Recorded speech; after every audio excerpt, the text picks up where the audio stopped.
Aqui são minhas calopsitas cinza silvestre. Só que eu tô com uma dúvida. Esse cinza silvestre é aquele canelado ou comum mesmo, aquele mais escurinho? Como vocês podem ver, essa é a fêmea e ela botou 4 ovinhos. 2 já tá 100% de certeza que estão galados. Aqui é o ninho.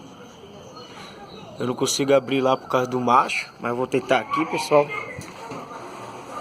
2 é 100% de certeza que estão galados mesmo. Eu fiz a ovocoscopia, né, com o meu celular e está assim, 100% galado. Não sei se dão pra vocês verem, pessoal, mas olha lá. Esse é o machozinho que está ali dentro, como vocês podem ver.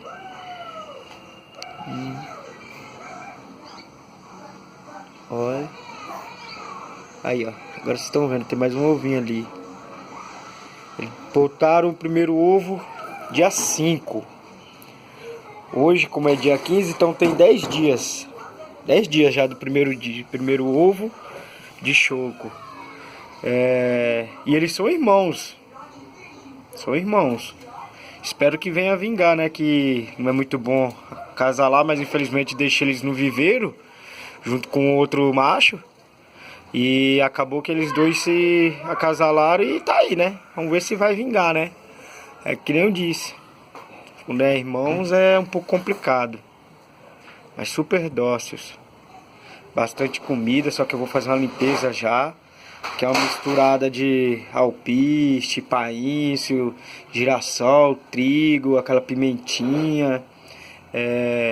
Aqui tem papa-ovo. Semente de girassol já descascada. Um potinho só de girassol para caso eles gostem, que gostam bastante. Potezinho com água para tá banhando. E hoje vou pôr umas verduras e um ovo também, né? Hoje que é o dia.